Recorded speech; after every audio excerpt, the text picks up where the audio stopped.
بسم اللہ الرحمن الرحیم۔ السلام علیکم ورحمۃ اللہ وبرکاتہ۔ عزیز طلباء و طالبات، ہم کتاب السراج فی المیراث سے باب معرفت الفروض و مستحقیہا کا بیان پڑھ رہے تھے، یعنی فروض مقدرہ اور ان کے مستحقین۔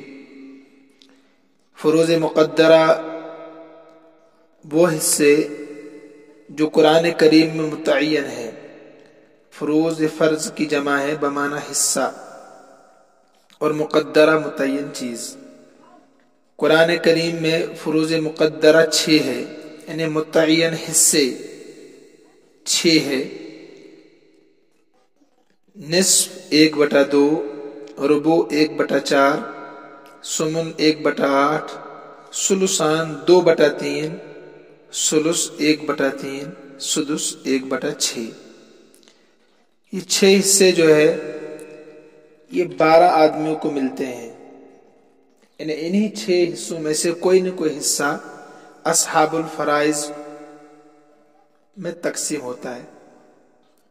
اصحاب الفرائض 12 ہے: باپ، دادا، اخیافی بھائی، شوہر، بیوی، بیٹی، پوتی، حقیقی بہن، اللہ بہن، اخیافی بہن، ماں، دادی۔ ان میں سے آپ نے اب تک 8 کے حالات پڑھ لیے ہیں، یعنی باپ کو کب کس صورت میں کتنا حصہ ملتا ہے۔ ایسے ہی باپ، دادا کا بھی پڑھا آپ نے، اخیافی بھائی، اخیافی بہن، شوہر، بیوی، بیٹی، پوتی، یہاں تک آپ نے احوال پڑھ لیے ہیں کہ کس کو کس صورت میں وارث کے مرنے کے بعد کس کو کس صورت میں نصف، کس صورت میں ربع، کس صورت میں سمن، کس صورت میں ثلثان، کس صورت میں ثلث، اور کس صورت میں سدس 1/6 ملتا ہے۔ اس میں سے اب ہم حقیقی بہن کے احوال پڑھنے جا رہے ہیں، جو آپ نے لکھا ہے، اور پھر اس کو میں نے مسئلہ بنانے کی شکل میں بھی آپ کے سامنے پیش کیا ہے کہ کیسے کس کو کتنا ملتا ہے۔ مثلا میں سمجھاتا ہوں جو میں نے آپ کو ابھی پیج ارسال کیا ہے۔ دیکھیے، اوپر لکھا حقیقی بہنوں کے احوال، پھر نیچے لکھا حقیقی بہنوں کی 5 حالتیں ہیں۔ حقیقی بہنوں کی 5 حالتیں ہیں۔ آپ نے لکھا تھا اگر حقیقی بہن 1 ہو، اگر حقیقی بہن 1 ہے تو اس کو نصف ملے گا۔ تو اسی کو میں نے پریکٹیکل کر کے بتایا ہے۔ مثلا زید کا انتقال ہو گیا، تو زید کے انتقال کے بعد آپ نے دیکھا کہ اس کے وارثین میں سے، پسماندگان وارثین میں سے ایک بیٹی ہے جس کو میں نے لکھا اخت لأب و ام، یہ حقیقی بہن کہلاتی۔ باپ بھی ایک، ماں بھی ایک، لأب و ام، ماں باپ دونوں ایک ہے۔ تو حقیقی بہن 1 ہے، اور ماں ہے، اور چاچا چھوڑا ہے۔ تو پہلے اصحاب الفرائض میں ہم غور کریں گے کون کون ہیں۔ اخت لأب و ام، حقیقی بہن، ام اور ماں۔ تو جب بہن 1 ہو تو اس کو کل پراپرٹی میں سے نصف ملتا ہے۔ تو اوپر مسئلہ، یعنی پراپرٹی 6 حصوں میں تقسیم ہوگی، اسی کو مسئلہ کہتے ہیں۔ تو 6 حصوں میں آپ نے پراپرٹی تقسیم کی ہے، یہ 6 لکھا ہے۔ تو پھر 6 کا نصف ہے 3، تو بیٹی کو دے دیا۔ اور اس کے بعد 6 کا ثلث کتنا ہے؟ ثلث ہوتا ہے 1 حصہ، تو ثلث 2 ہو گیا۔ 6 کا ثلث 2 ہوگا نا، تو 2 ماں کو دے دیا۔ اس کے بعد جو بھی بچے گا وہ عمون، چاچا کو ملے گا۔ حالت نمبر 2 آپ نے پڑھی تھی، اگر حقیقی بہن 2 یا زیادہ ہیں تو ان کو ثلثان ملے گا۔ نمبر 2 پر آئیے آپ، 1 ہے تو نصف، 2 یا 2 سے زائد جتنی بھی ہے تو ان کو کل پراپرٹی میں سے ثلثان ملتا ہے۔ کسی بھی عدد کے 2 حصے ثلثان کہلاتے ہیں۔ تو عمران کا انتقال ہو گیا، آپ نے غور کیا پیچھے 5 بہنیں، حقیقی بہن اخت لاب و ام حقیقی بہن کہلاتی ہے، تو 5 بہنیں ہیں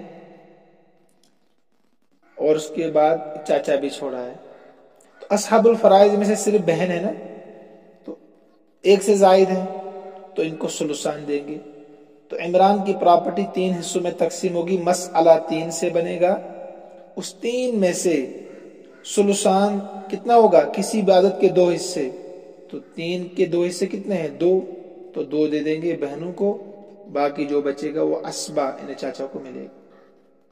ہوگی 2 حالت۔ نمبر 3 آپ نے لکھا تھا اگر حقیقی بہنوں کے ساتھ حقیقی بھائی ہو، حقیقی بہنوں کے ساتھ حقیقی بھائی ہو تو حقیقی بہنیں اسبا ہوں گی۔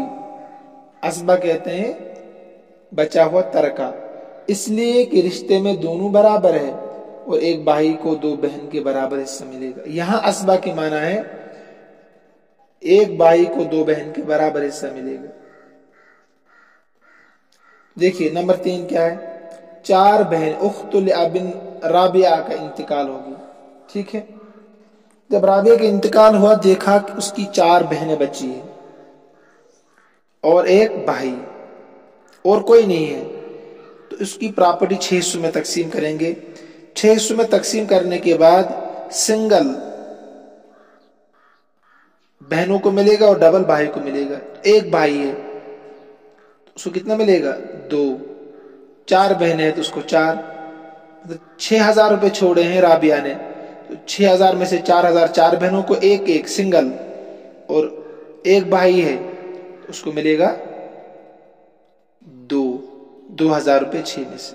تو اگر حقیقی بہنوں کے ساتھ حقیقی بھائی ہو تو حقیقی بہنیں اسبا بالغیر، بھائی کی وجہ سے اسبا بن جاتی ہے، حالانکہ بہنیں اسبا نہیں ہوتی، وہ تو اصحاب الفرائض میں سے ہے، تو بھائی کی وجہ سے اسبا ہو گئی، ان کو سنگل ملے گا، بھائی کو ڈبل ملے گا۔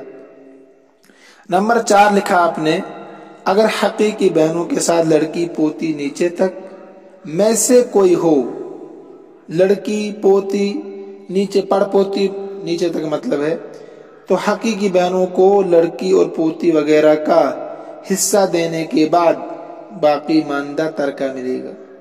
باقی ماندہ ترکہ لڑکی اور پوتی وغیرہ کا حصہ دینے کے بعد اگر کچھ بچے گا تو اس صورت میں حقیقی بہنوں کو ملے گا، اگر نہیں بچا تو کچھ نہیں ملے گا۔